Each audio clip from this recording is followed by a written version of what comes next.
Oh, hello. Yeah.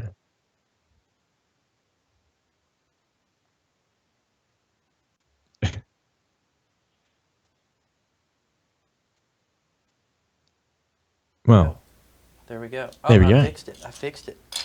Yeah, see, I always end up forgetting about where that mic button is. So sorry about that, Mm. Sean. I always do that. It's become No. like a running gag lately. It's like, hey, Sizzle doesn't know how to work a microphone. That's stupid, Sizzle. That stupid Come Sizzle. on, Sizzle. I mean, come Gosh. on. It's always Red Racks that points out when I break something too. He's a really good follower. Mm. So welcome Red Racks. I've actually brought something cool for us today, Sean. I broke out the old yellowtail because I knew you were down there in Australia. So I broke out the old yellowtail just so Yes.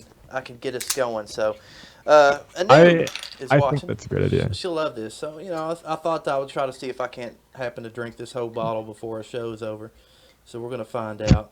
That's gonna be part of the show. Now it's a good Moscato, and I looked on the back. I don't know if people at home could see this, but you can't really see it with the light, but it's got a No. little really cool little kangaroo on the back, and it tells you whether it's dry or sweet. So Mm. I think you mentioned in Australia they've got some great stuff. So Yeah, yeah. We do actually.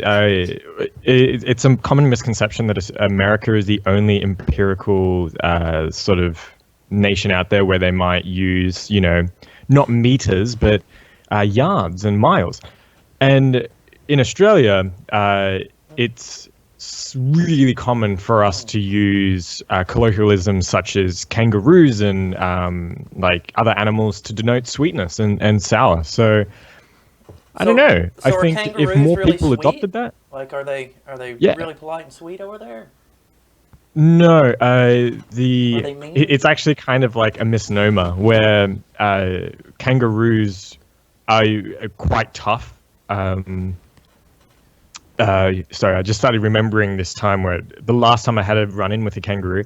Like, so, living here, you see a lot of them, and once my parents came across one, and I was, being held by them. This was only like last year, and in there, At and first, I thought it was going to go back like to your childhood. Yes, I fought a kangaroo one time, and it was great.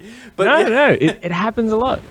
So yeah, yeah. But look, I don't want to get into like the nitty gritty of it. I don't know how gruesome it turned out because like upon seeing blood, I'll faint. I can't. The red goop really gets to me. And like even saying the B word is quite. But I mean that's a whole other thing. Uh, so we're you here to don't talk like the about word butter, Red Bull, right? yeah. You're really not about the word butter at all. You can't say the B word because butter on. No way. I mean, the butter can be delicious. Yeah, yeah. Cheese, I'm actually like. I mean, kangaroo. Everything else aside, cheese is not. I'm not a fan. Like, I think the worst thing imaginable for me. A lot of people talk about like losing like something that they might have been working towards for a long time. But me, it's eating cheese. I just I'm not lactose intolerant or anything. I just yeah Yeah, yeah. Sometimes you just gotta yeah. gotta I mean, cut the we all cheese. This is amazing, man. This Australians so have yeah done it. I yeah seen that it was imported and won a San Francisco International Wine Competition. So, yeah, no yeah. wonder this stuff is amazing. It's funny. Everybody thought that we were going to talk about BIRDBALL and crows, and stuff like that. But I mean, they've tuned into the wrong show. Yeah. We're We're talking about cheeses and Yeah. wines I and mean, the B word. And to answer Red Rax's question, how did I get the name? Nice try, Sean. It's completely original. It's my own. It was of my own volition. I went and said, "Hey, I need a nickname," and I came up with one. Uh, I called myself that in the third person, the first person, and everything in between, and it just stuck. People went, oh, okay. And yeah. You ever just sit down and go, "Nice try, Sean. Good job. Nice try." Just sit back. Nice try. Mm-hmm. Nice That's try. good. Nice try. Oh, you fucked up, but no, nice try. Good Nice job. try, yeah. It's a good attitude to have. It's like patting yourself on the butt. Nice try. Nice try. Nice try. Yeah. So yeah. here, let's go ahead and dive into it a little bit. How exactly did you meet William? Like it seems like you're on two opposite ends of the world, but yet you come together to work on a project together. Maybe multiple projects. Like I don't know how long you guys have been friends or how long you've worked together on stuff, but quite literally now, if I'm looking at a calendar which is telling me William and I have been working together for about 4 years, and in that time, like way back when we met, it was actually in line for ice cream. I didn't know who he was. I didn't know what was going on. But we started talking, and we both liked video games, and yeah, it all worked out. The problem was that we didn't know where each other really lived, and like you would think that because we were in the same line to get ice cream together, I shit you not, it was literally over ice cream that we met. We would be in the same location, right? Would be from the same place. He's from the UK. I'm from Australia, Melbourne, Australia, which is the most southern part, apart from the other island, Tasmania, I think it is. So, yeah, it's kind of, that's kind of the story. what kind of ice cream? I know people are thinking right now. Wonder what kind of ice cream that they got while they were standing in line together. Like, can you remember? Did it have sprinkles? Was it chocolate? Was it vanilla? Was it a swirl? Was it vegan? I never tried any other ice cream flavors other than vanilla. Oh. It's something. It maybe it's a character flaw. Maybe it's something where habitually never had anything but vanilla. I've just never thought of any other ice cream flavor as worth it. You're missing out on an entire world, man. There's Superman ice cream. There's vanilla, sherbet. There is. Well, I don't think sherbet is actually an ice cream because it's something completely different. But wow, you've got a huge bucket list to write off, and I think ice cream needs to be a start. Well, possibly. Look. I'm not here to talk about ice cream. Look, the topic at hand is how did William and I, come to bond over that? William also does not eat any other flavored ice cream other than vanilla.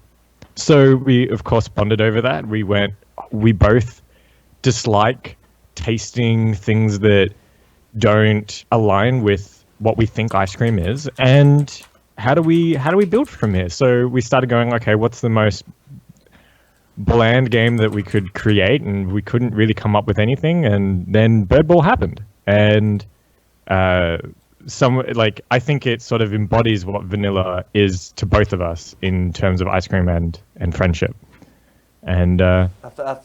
I think I'm about to rock your world here in just a second, because I think this is gonna blow the roof off the whole Crows legacy and everything, because I actually have a picture where William is not eating just vanilla ice cream. I mean, he is eating a different brand of ice cream altogether. Let me throw this up for you real quick here. Oh no, that doesn't look like vanilla at all. Dude. Oh, dude. We're mind blown right now. We are complete. This was on Instagram just a couple of days ago, man. Like wow. Like, I'm telling you. Let's see it again here. In the email that this wasn't. You didn't send me. You didn't say that this wasn't detailed. Like I didn't. No, this is. Right. Yeah, this wasn't even planned. I'm gonna have to get the whiteboard up. Well, no, I'm gonna leave the whiteboard because I usually get the whiteboard out and I circle objects and I draw little pictures, but I'm not gonna do it this time. Looking at the comments, William also doesn't eat vegetables, which is completely not true. But I've seen him do that. Yeah, that's. I think. Yeah, that's for another time. But let's go back to some of these that ice cream. I'm telling you that I don't know what kind of ice cream that is, but it's incredible. It's incredible. But let me pull up another image here. Like, what's the story behind this? This was an image that you sent me that looked like you wanted to talk about, and Yeah. I find it interesting that there's a cone on his head. But a lot of people would speculate that that's some kind of clue to the secret zoo level, judging the fact that the water park level has those inside it, which who knows. But I'm Well, interested in the story. a lot of it was like that. That was a precursor to Accounting Plus, actually. So I went over to visit William in January time. I hadn't seen snowfall actually ever, Wow. and that was our first, like, sort of bonding experience where William he got a banana. I had accumulated all these balls of snow, and we went, hey, we can make something with this. And from there, we thought, well, what else can we do? Um, I'm not 100% sure because he hasn't told me much about the secret zoo level, to be honest. To be frank, Right. we made this. He said, look, dude, let's work it out. Let's make another thing. And then I think it was the secret zoo level, but yeah, Now I noticed that in the credits you're listed as additional tech. So, like, what kind of mm. stuff did you do in Accounting Plus, or even the original accounting? Like, what were the stuff that they made you tinker with, and what kind of stuff? Like, was it programming or was it design Yeah. or? So a lot of accounting was done in an office space in LA, but a lot of it was also done outside of that. While William had like a big metal contraption on his leg, and I like then I still haven't asked why he had that on his leg. I haven't. I don't want to get into his personal life too much, but Well, what I do you know, can watch the previous episode of the Sizzle Reel. We actually covered that quite well. So if you need to brush up later on, or the viewers at home want to oh yeah, know why he had that cast on his head, you just go ahead and check the first ever Sizzle Reel yeah, with Will and Dom. So, but yeah, yeah, okay, um, that sounds a good idea. yeah. But The go ahead. what I was doing during that time of, while they were, he was installing this thing on his leg and everything that was happening in between, then I was coding up some of the bone xylophone, and then, where it came to some interactions of the hands and the cursors and like a few of the locomotion sort of tech, but and some of the event stuff. What happened with Accounting Plus, though, it turned into this. This is not just a one-man job. You can't make Right. Accounting Plus just with one person.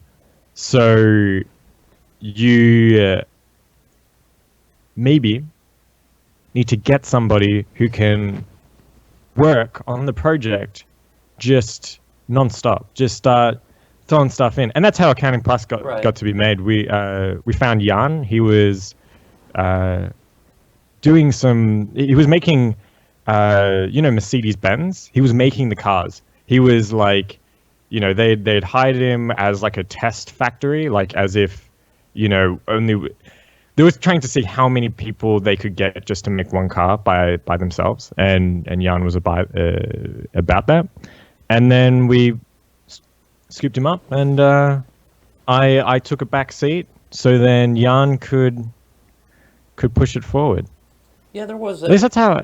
there was a really interesting interview where Justin Roiland talked about him and William was in an interview where William was in I guess an iPad or something, but they talked about the bone level was something that Justin didn't even Mm, really know about at the time, and it kind of was like, hey, they threw in a bone level, and I was like, yeah, mm, we gotta record vocals for this immediately. Like, was there another mm. level that was supposed to have been worked on instead of that level that just kind of was like, hey, we got some skeletons that we can do and some bones that we can redesign, or was there anything that was like really thrown out that was like, oh, this is a great idea, but we just might not be able to fit it in?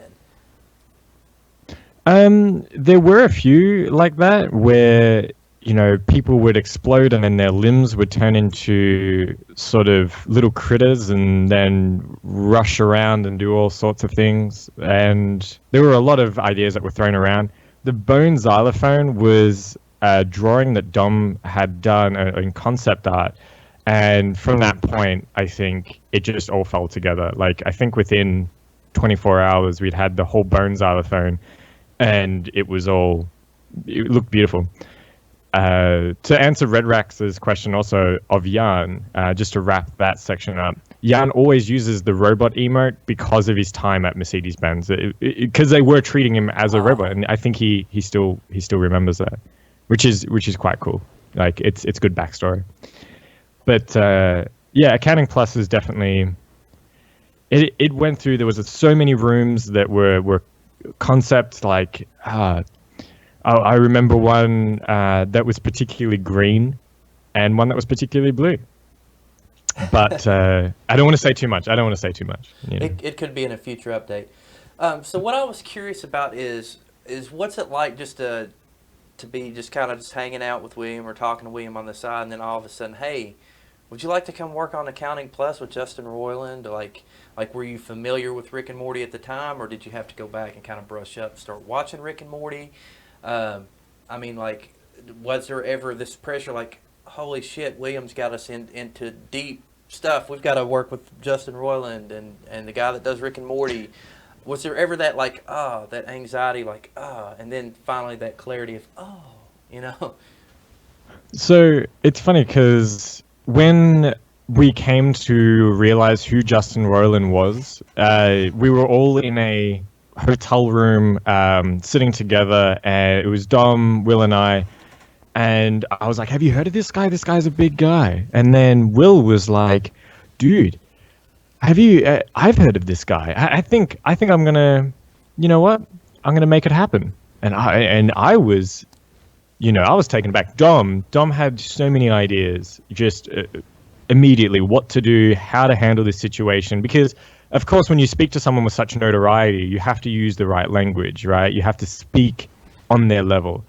And I think William was the only one that was able to do that at the time. So I had to take a step back, Dom.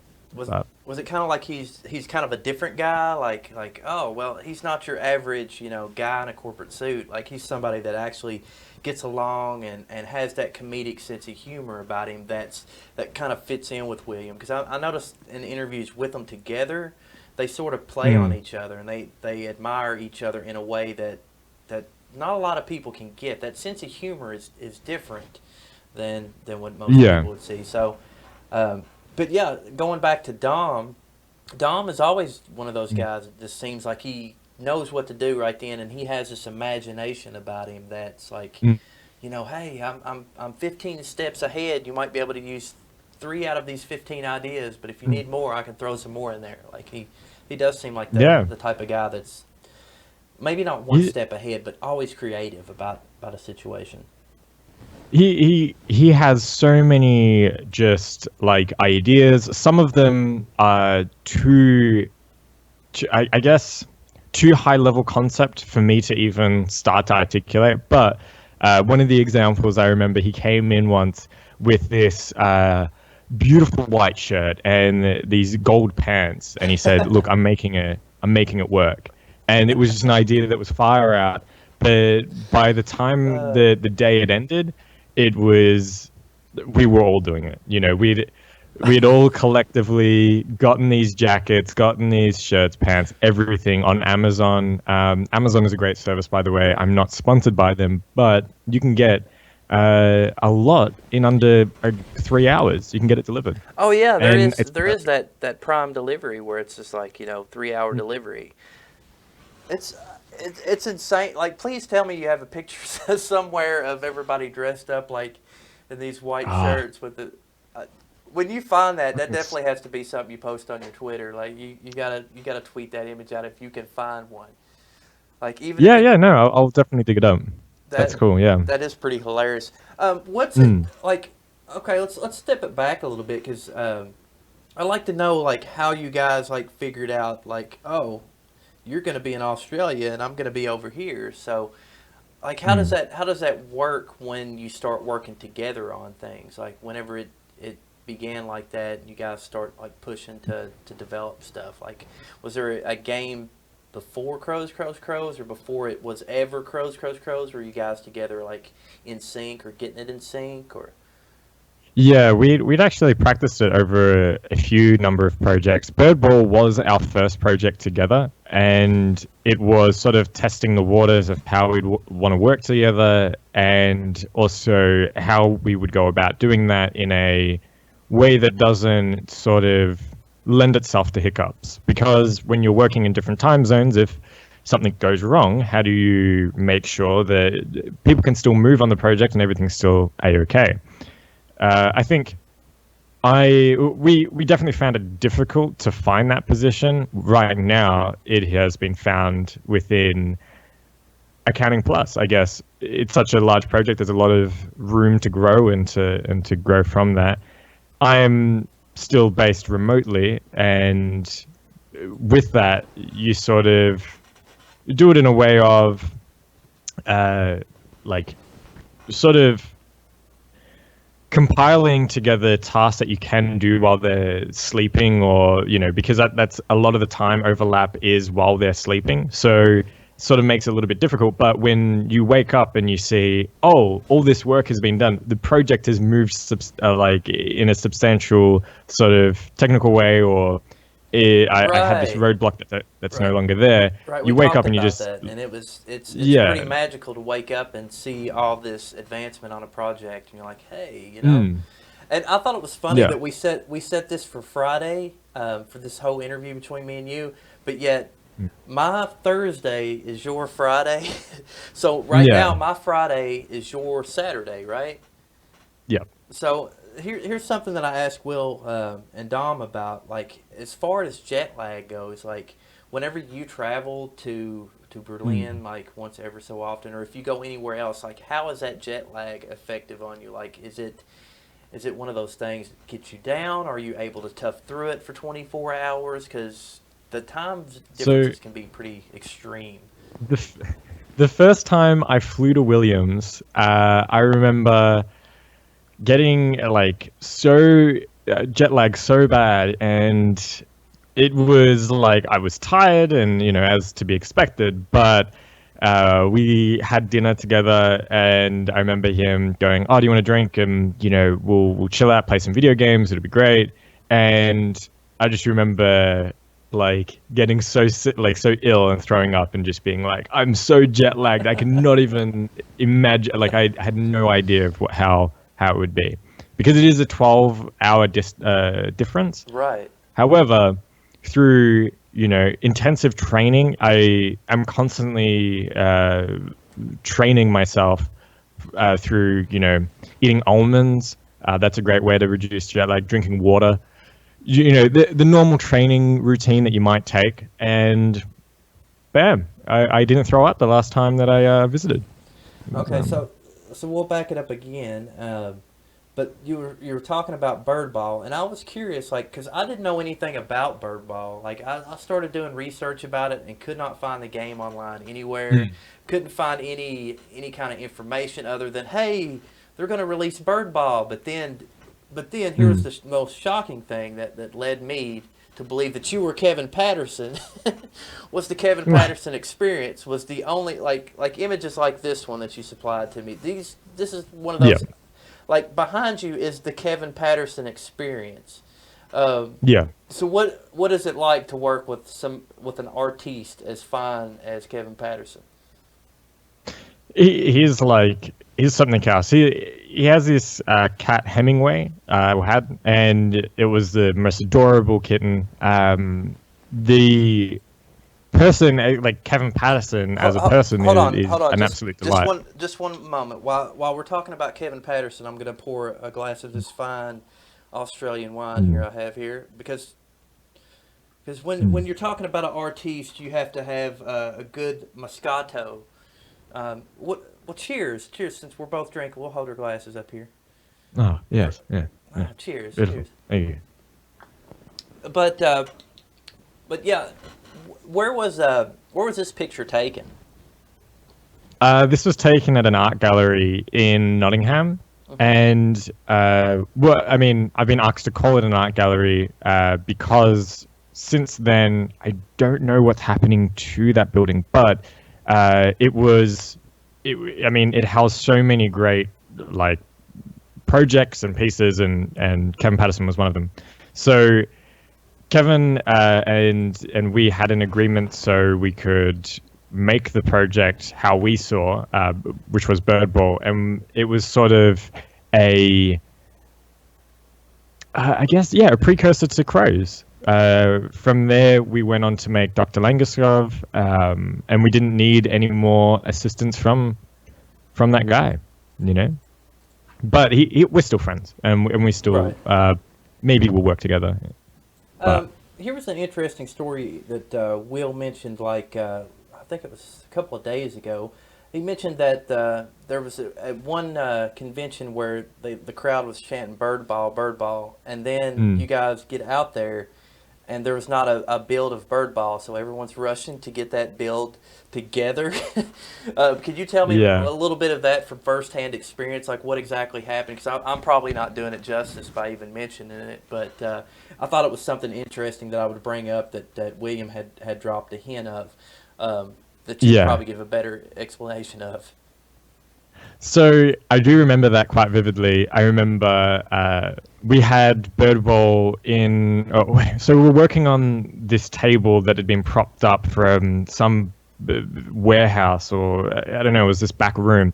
We gotten it out, and we were all rushing to get this work done because when we were building BIRDBALL, it was back when Unity was still introducing all of its 2D tools. It was still, you know, very much in its infancy with multiple controllers working with UI. It had so many issues to it, and because we're working with this undocumented or very, very new tech from Unity, we were then running into issues and bugs here and there, and it was like, we've got to iron these out before launching.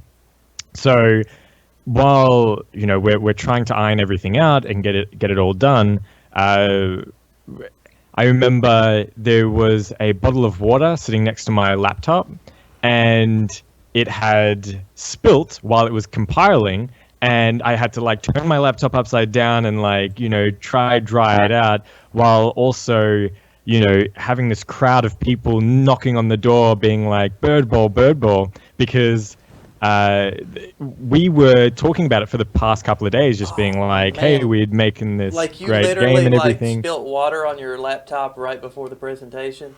Is that kind of like? Yeah, pretty much. Wow.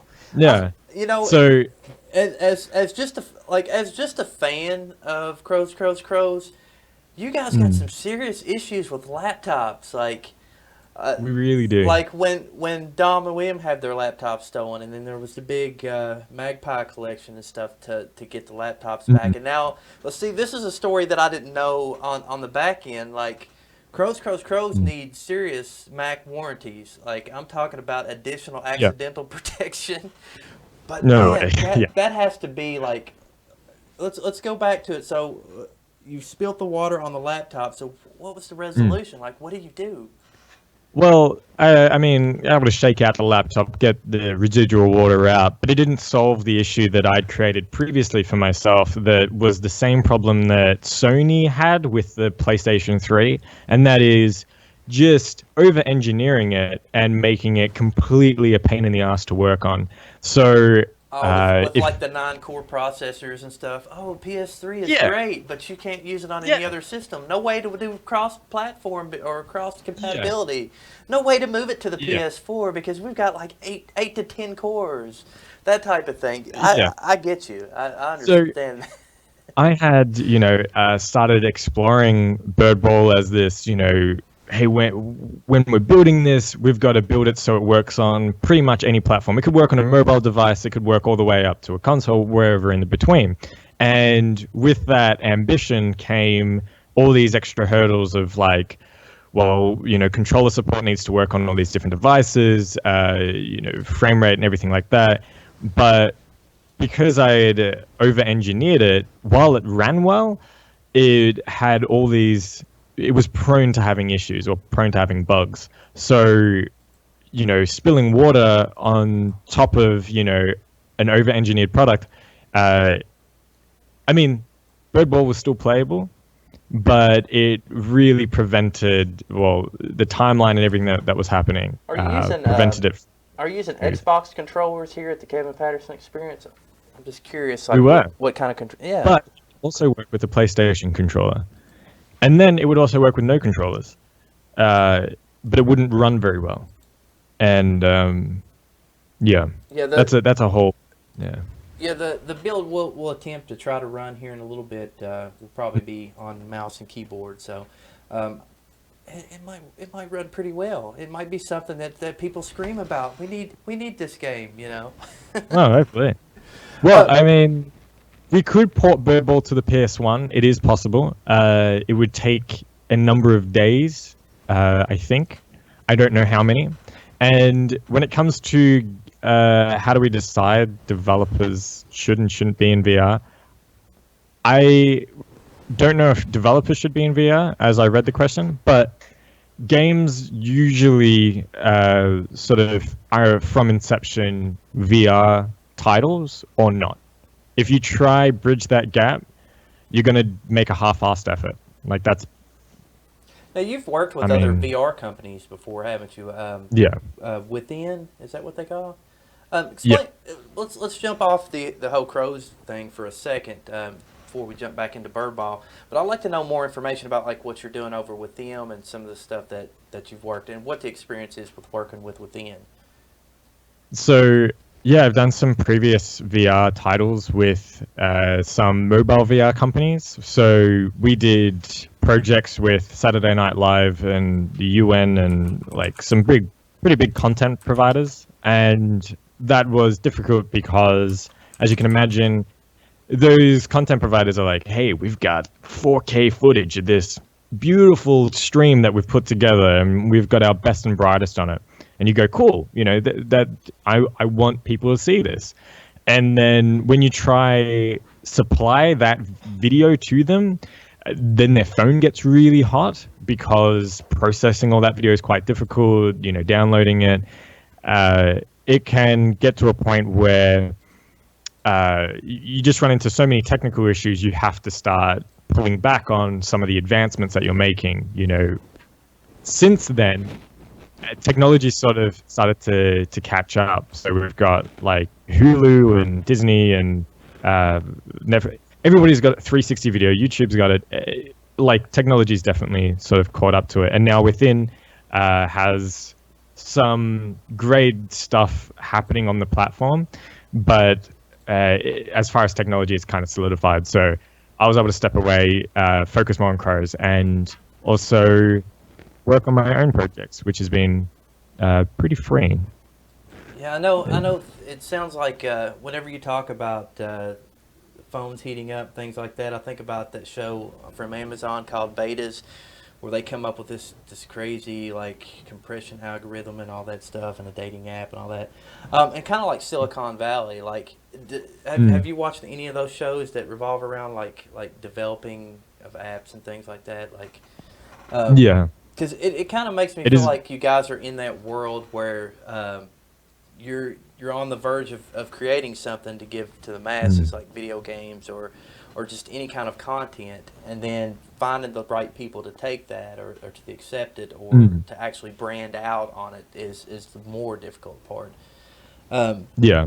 When it came to like Crow's releasing free games, like how does that occur? Like, do you guys get in a meeting and say, maybe we should release this as a free app so everybody can play it? Like, is there a relationship between the amount of content versus the price point? Or so a lot of why things are free or why Crow's content might be free is through sort of goodwill to the fans, because we want to be able to build a base that has fans that like I haven't quite articulated it before, but I do think it's more about building a good relationship with fans, and so when we do release a paid product, which may happen, we have at least some relationship with fans, and we can sort of ask them, hey, what do you think, and maybe support us, because we can't, unfortunately, when you go to the supermarket, you can't say, hey, I made this really cool thing there. Can you just give me these apples for like Right, you can't. half price? No, Like, it doesn't work like that. No, not yet. When But you I guys, have ideas. when you guys completed accounting, when did you guys, or when did you actually hear that, hey, we're going to port this over to the PS4 for PSVR, or was that in the stages of the beginning? Like, was that like a goal that was set, or was that just something that was like, oh, hey, Sony called us up and they want us to port accounting over to them. They're offering us a lot of money. We should do it. Yeah, it's sort of like, hey, Sony gave us a call, and let's make something that is sort of, of the quality that Sony expects, and something that we could confidently release out. And it just happened really suddenly. And as far as negotiations and getting the hardware and everything that follows through with that, it's pretty. I don't know. It's a process, but it's also a very quick process. Just developing the game, that's the Right. well, yeah. Right. I was always curious about, like, I don't know. I guess I put myself in a perspective of how would I feel if it was just like, hey, we got to make a Sony game now, like we're going to PS4 land, or something like that, because I mean, Accounting Plus actually fits in really well with I guess their new comedic library. It does feel a little bit like Job Simulator. But Job Simulator meets a horror movie in a way, like, oh, hey, it's Job Simulator, but you're going to be scared to death once you sit around and listen to, the VR King, threaten your life, and then be like, no, it's cool, or end up in the bones level, or watch your friends die in front of you and stuff. It's really one of those tricky situations where it's like, how close are you getting to these developers? And do they reach out to you, like does the same people that have done Job Simulator or any other VR games kind of reach out and be like, hey, can we get some tips or tricks, or offer advice or anything like that? Funnily enough, we were at a convention at one point where the Job Simulator was still big, and it was still very much with a lot of this momentum. The developers approached and went, hey, we like what you guys are up to, like, hey, you want to join forces and make a game? And we promptly pushed them away, because I like just I like don't know. people do the sizzle, because I'll go ahead and tell my story real quick. I've reached out to Blockhead Games and PSVR Frank, and I'm like, hey, you want to collab and maybe get together and talk some Accounting Plus, maybe the Secret Zoo level, hey, maybe get together. And it's just like, no, go on, Sizzle, we're doing our so I could be the guy on the other side. What is it? You gotta be able to push. And I don't know where I got that idea from, but I remember when I heard about I'll blame Mikey. I heard about Job Simulator people. I just said, no, we gotta push. We gotta push him. I'm not sure what I meant. Well, do you feel the same way? Do you feel like, hey, maybe there is a crows like Job Simulator, type experience we can collab on, or because I know it's kind of different to work with Squanch Games now that they're releasing Trover, Saves the Universe and stuff. But at the time they weren't Squanch Tendo or Squanch Games. We don't say Squanch Tendo. My bad. But how is it working with a game developing company that is actually getting their foot in the door, and like do you guys share advice? Because I mean, them bringing on Tanya Watson, she's worked with plenty of other games and stuff. Like, did you have any interactions with her and Justin, or was it just Justin? Or? Yeah, no, definitely. We're like, they weren't immediately happy with my position on pushing, but we quickly moved past that. We have a great relationship. I don't speak to them much, and I think it might be because of my position on pushing. Well, But it could be yeah, because get busy. I mean, when you got all that stuff you got to yeah, do. You got some Rick and Morty. You yeah. got some Trouble Saves the Universe. You got some, Mm, selling your IP to Funko mm, Pops and merchandising. It's got to be pretty overwhelming. So I mean, it's really surprising that Justin Roiland was able to even get involved on a game period. So I mean, to see him like actually do mm, accounting and then say, "Hey, we got to do accounting plus," we need additional dialogue and stuff like that. That would seem mm. definitely kind of stressful, for sure. But Ah, that's it probably is, I something guess. totally to get William back on here to talk about because. Yeah. It's that time we segue to bird ball. Oh yeah, this is like way. So that was now. Previously, before I even got to push Job Simulator like away, the bird ball was the thing that I was trying to push in some direction. And I don't. Do you have it running? I, Could we do I, that? I do have it running, but I'd like to go through some of this concept art a little bit here because we've got some Oh yeah, really cool little images like this guy right here who's yeah. and That's Pete. I love the squad though. Like the squad, it seems like there's enough playable characters to actually get you interactive. And there's the guy Kim. So Yeah. who come up with most of the art for this? Because some of these shots, like this one, make the Mm, animation out to be just like I'd say in today's standards. If you take a 2015 game like Birdball and actually apply it 3 years later, you could get some incredible animations out of that. Like, mm, and this stuff it seems like a little ahead of its time as far as concept goes. Who's mm. this character? This is a character that I haven't seen. These two characters, this one and this one. So they're pretty under the radar characters. So that's Sully. I think it's Sully, and that is Mike, I believe. Um, those two characters have insane backstories, but to sum it up briefly, the X mark on her hand is reminiscent of a time that we actually at Crows had experienced of people basically marking us and how we felt about that. So we Right. put that our pain in the game. And with Mike, he's very tall, and it's something that again we put that in the game. Not to be We put that confused concept. with Mikey from Crows, right?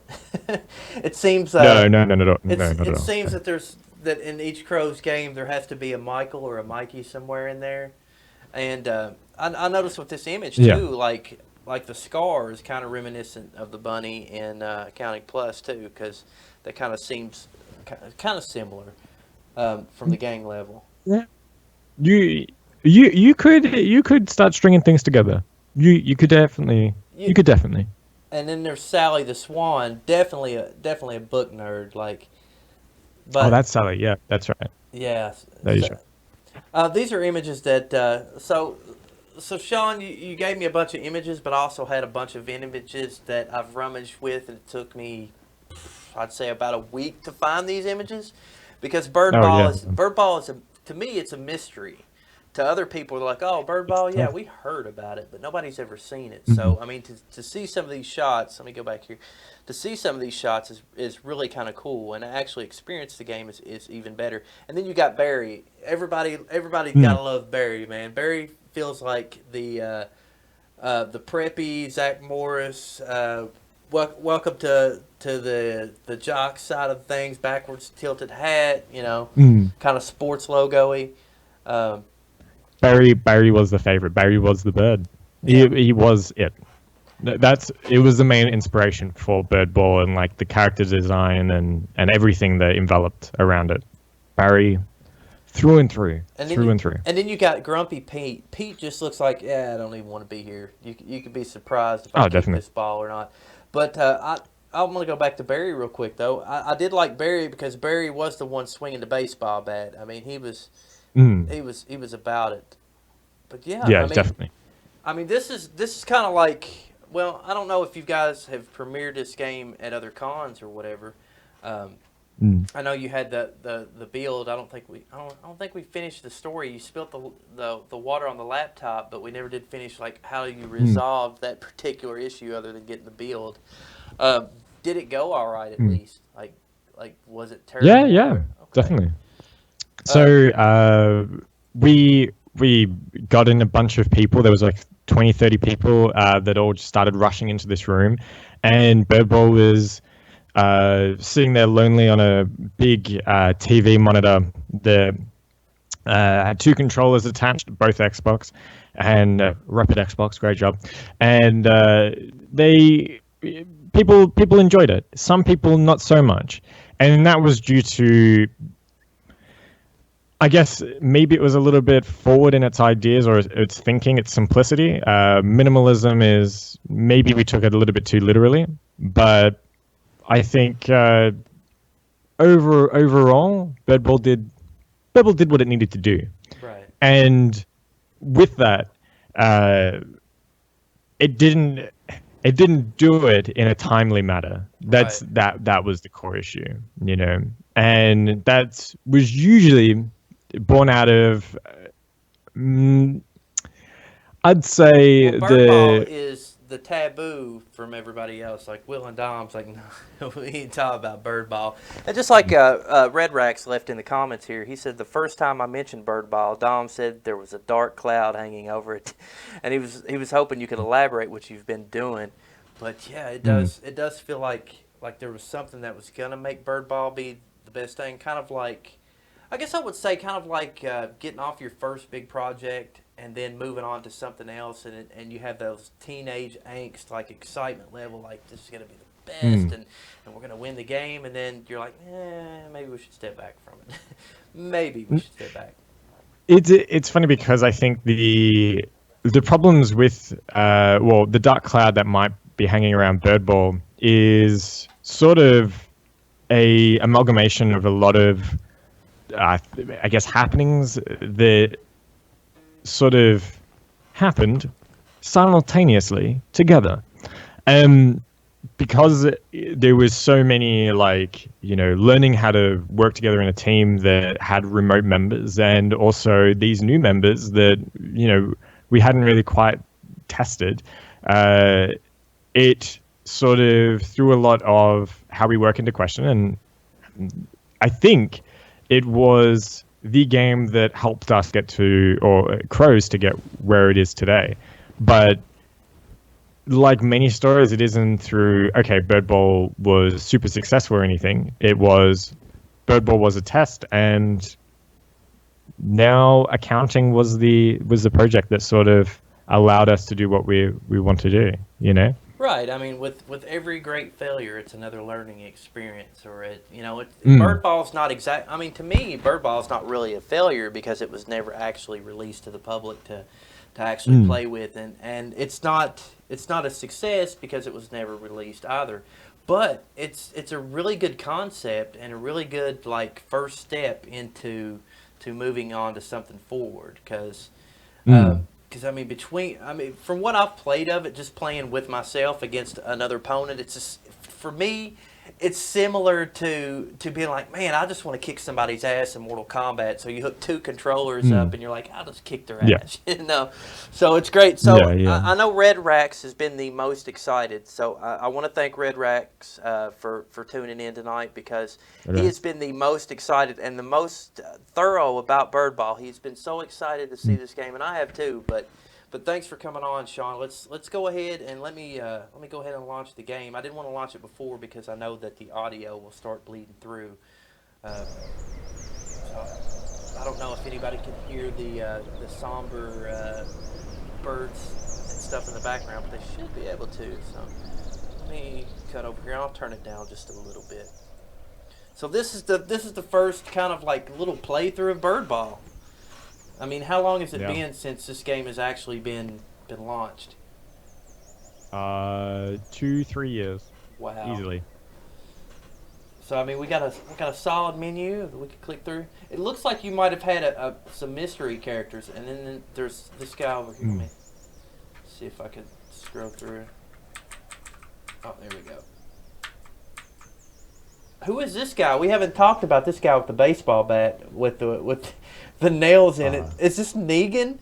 This is a precursor to Negan from The Walking Dead before it ever even. Yeah. That's pretty cool. Like Definitely. Crows is reading the future here. Well, we take a lot of the inspiration from, or the same inspiration that The Walking Dead takes. So it was only natural. It was only going to happen, right? I like Mikey here because he's got his own box of birdos. You can definitely see that he looks up to this guy over here. But let me see. Oh, I forget I can use my mouse. And you had 3 levels to choose from. Is there any recommendation that you would recommend when it comes to these 3 levels? Level 3. Level 3. Level. Oh. Let's just jump into the level anyway.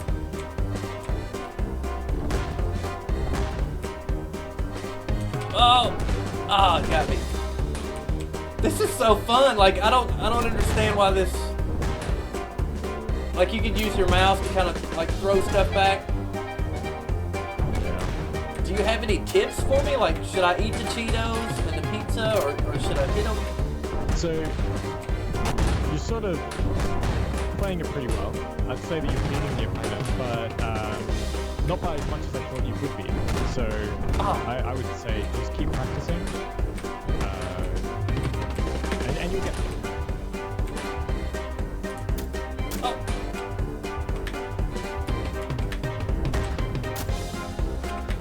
I want this on the Nintendo Switch like so bad you have no idea how. Like this would be a game that I would probably spend at least 50 hours on. Oh. Yes! Yes! I'm serious, like I'm serious. This should be a Nintendo Switch port. There's just something about it that brings about that classic,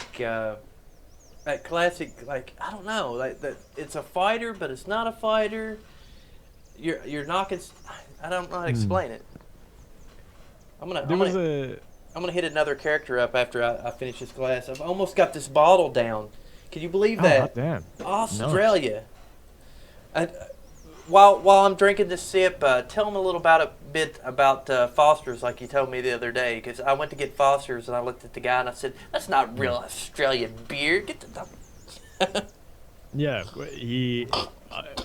if he told you anything else, then he would be lying. Because Foster's is not what we drink over here. We drink purely just whatever alcohol comes out of a bag.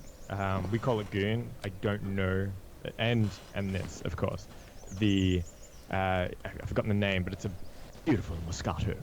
Does it come in a bag inside of a box? Yes. Oh yes, I know. You guys have that? Oh yeah. We've got tons of different wines in a box, and they're usually very low on alcohol though. Which character? Exactly, yeah. Which character would you recommend that I try out on the multi-bird? I think. Because I've played the same character like every time with the umbrella because I feel like the umbrella has the most dominant force because it feels bigger. But let's. Well, some of the characters move. They have different movement speeds and different sort of strategies to how it might work. So you have Mike, who can dash around the level pretty quickly and move. Sally, whose book is pretty. I think I want to give Sally a try. Yeah. And did do the music. He was instrumental in all the sound design and music here. Although I believe that Eduardo, who has worked with us for a few projects, also was instrumental as well. There's a few instruments played in I love the objects. Like you have bananas and an 8-ball, a random banana. I mean, I probably do need to do a little bit more practicing, but You're getting it pretty well this time. I'm just hitting everything because I don't know what I can hit and can't. But I know I win every time. Yeah. Nobody can beat me other than me. Let's give Michael a try because I bet does he use a cereal box? Yeah. Oh, That's wild. This is gonna be awesome. I want to give a different level too. I want to try the middle level. So they all kind of. Oh, you better eat your Wheaties. Now the cereal in the box. Would you think it's Wheaties or Corn Flakes or is it Fruit Loops? Like, what would you compare the actual cereal to? The actual cereal, I would say it's pretty close to Cheerios, maybe. But that's because I think that the most likely to eat that. And that's what we were sort of designing around. What is the compliance with Canadian law, and how do we work with it? I like whenever you kind of scroll down, it looks like he's eating the cereal. Like you go down, and he's like nom nom nom nom nom nom. Yeah.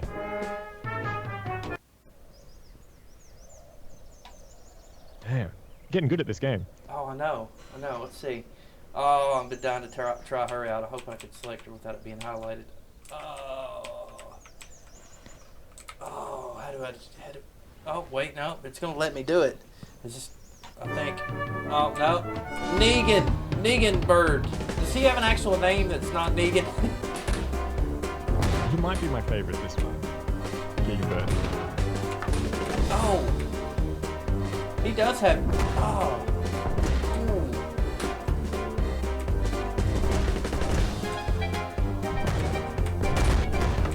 You're gonna have me start a GoFundMe page to get this game released on the Switch. Go fund Crows, and let's get this game released on the Switch. Yes. Yeah.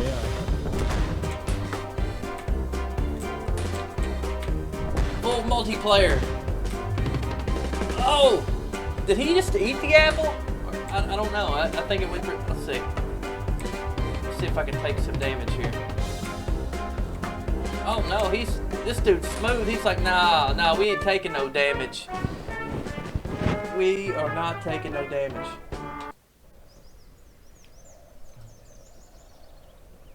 gonna try. Let's see. Can I not select her? I don't know. What is there a way to play 2 players on one keyboard? No, I think you do need a second. You do need a second controller, unfortunately. You better Single bird will be there. Well, maybe. If the project ever gets reopened. Single bird. So I mean, like when it comes to like crowdfunding and stuff, has Crows ever actually talked about it? Like, have you guys ever gotten to meetings? Said maybe we should do like a fund me campaign, like maybe we should do like a something that the fans could be like, hey, we'll send a newsletter out, and if people want to pitch in to see this game, kind of like Shenmue 3 did. Like, who would have ever thought in a million years that Shenmue 3 would get another game? Because I mean, 1 and 2 kind of summed it up, but it's like you got an old Dreamcast game, which Red Rax wants BIRDBALL on PS1, but I totally want on Dreamcast. I mean, if BIRDBALL's not on Dreamcast, then it could definitely make it there. The thing about crowdsourcing is that as soon as you start doing a marketing campaign and you start putting that together, you have to start promising an outcome. And if you can't deliver, that's pretty tough. So right. I think that is a really good point. Yeah, we don't want to overpromise anything, and we don't want to underdeliver as well. So it's sort of, it's a little bit of a hard topic. So when it comes to Crows doing their whole mystical secret codes and clues and stuff, it kind of feels like from when we talked about the Secret Zoo level, they're like, let's just leave Sean out of this whole shit. no, Sean's not even gonna know about it. So Do you think it's more of a William thing, or a William and Dom thing, or a William, Dom, and Alicia thing, or maybe Joe Feingold doing the whole thing? No, no, I think Secret Zoo level. I think the best way Well, not really you the can, Secret Zoo level. I try to steer clear of talking but about that. I mean, like the clues, like far as like args go and things like that. Like, all right. yeah, yeah. No, so we all hide something. So if one of us are hiding something in a game, or in a project, or in the ARG, none of us know what the answer is, and that way, it can never be leaked out, because literally none of us can leak it out, and that's the best way to make sure that that's pure he's genius. correctly found. That's probably Mm. out of all the people I've spoke with, I think that sums it up better than perhaps anybody has. Like, as long Mm. as everyone's a part of the secret, but nobody knows the answer, it's always going to be Mm. there to be solved. But you Yeah. know, it's like I've been telling people the whole time about the Secret Zoo level. It's something for you Mm. guys to solve. You know, it's not for me to tell you, and it's not even for you guys to even really say, because I mean, why would you go out of your way to put a level in a game that you were just going to be like, oh well, Mm. here's how you get there. You know, this isn't Mm. like a Battlefield series where they put a bunch of Easter eggs in there and then they call up Jack Frags and like, hey Jack Frags, here's all the combinations to find those Yeah. Battlefield things. Yeah. You know, we're gonna call you up and call Stone Mountain 64, and he's gonna Mm. he's gonna show everybody how to do it, and that's cool. I mean, Mm. people will find secret things about Accounting Mm. Plus that even Will don't know about, even you don't know about. Like, you know, That's exactly it. there's stuff like stuff that I've discovered personally, like how to kill the king without ever picking up the knife, Mm. but picking up ding and doing something funny with Mm. your hands, and then Mm. or even using your Well, that's, headset. yeah, that's a crazy thing is throughout all, like, every project that we've worked on, there's always been some element that not the whole team is aware of, and that could be very elaborate and become sort of publicly known that things are in this project, like accounting, or in previous games where it's been a lot more quiet and we're just sort of seeing. It's kind of fun for us to sit back and just see if these things will be discovered, you know, Right. because it won't happen overnight and we don't expect it to, but in, you know, 2-3 years down the line where it's like, oh, I completely forgot that was even in the game, and now it's fun for us and it's fun for you guys and it's all a good time. That's what it's about. Yeah, that's what I love about it. I mean, Mm. hey, we're gonna be here to sort all this crazy nonsense out. But I want to thank you for tuning in with me, Sean. And I can't Yeah, leave until thank you. I drink the rest of this wine. So if you want to just say a couple of Well, things, promote some stuff that you're doing, I'm gonna give the camera to you yeah. until I kill this. Wow. Kill it. D- well, what am I up to? I'm up to, well, I was absolutely, you're absolutely, wow. What am I up to? So my name's Sean. You can find me at Nice Try Sean on the internet, everywhere. Even my bank username is Nice Try Sean. So You shouldn't tell people you can that. find me there. That's No, I mean, anyway, so I'm working on a free-to-play game called Calamari Kid, and when it comes out, everyone's going to know about it because I will, and I do have a list of everyone who's commented here, and I'll tell you guys about it, right? Because it's worth knowing about. And with also Crows is producing games left, right, and center. One that we just released a video about Disney, and I think that's pretty damn good. And yeah, I'm keen to see how this all turns out. so. Have you? When was the last time you worked on something dealing with crows? Like, as far as game design, you don't have to tell us like any details about what you're working on. But is it a daily task, or is it something that's kind of tasked to you to work on, like once or twice a week, or is it steady 9 to 5, or? So it's pretty ongoing work. So we have a lot of projects going on at once, and we sort of hop between them as time sort of permits. And Multitaskers. I like that. yeah, very much. A lot of musical stuff is happening. A lot of games that you thought wouldn't see the light of day, definitely seeing it.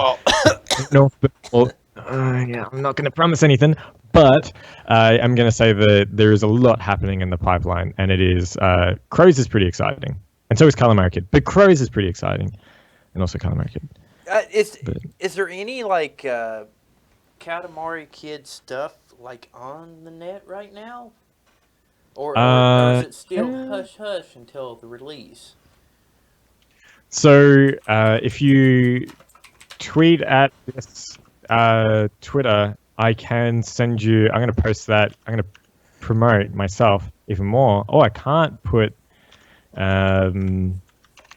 links in the thing, but if you go at Calamari Kid for just tweet at it. I'll send you a build of the game. You can check it out early and be a part of the people that shape it. But it will come out soon, and I got you, Sean. Let me do this real quick. And that's a Twitter hashtag? Yeah. Come on, Twitters. Work. It's a black screen. It's not going to work. Dang. But we've got it in the chat. Pull in the Got chat it at Calamari Go there, Kid. follow it. You help me make a good game and share it with you guys, because that's what I want. God, this has been so much fun tonight, Sean. We're definitely going to have to do this again whenever the game releases. Talk about it, play it together, have fun. Yeah, that'd be cool. Drink an entire bottle of Australian wine and then grab a Corona, which is Mexican. I will bring my own bottle of Australian wine when I meet with you next. Oh, nice. Because this is fun. This has been fun. I'm going to go ahead and kick the music. Thanks for everybody tuning in. Sean over on this side. Talk to you later, Sean. See you later, man. Right. Here we go. Bye. Come on, this is real. Playing the game now is a real big deal. So check your cell phones and play on them bones. We're staying up late now too early in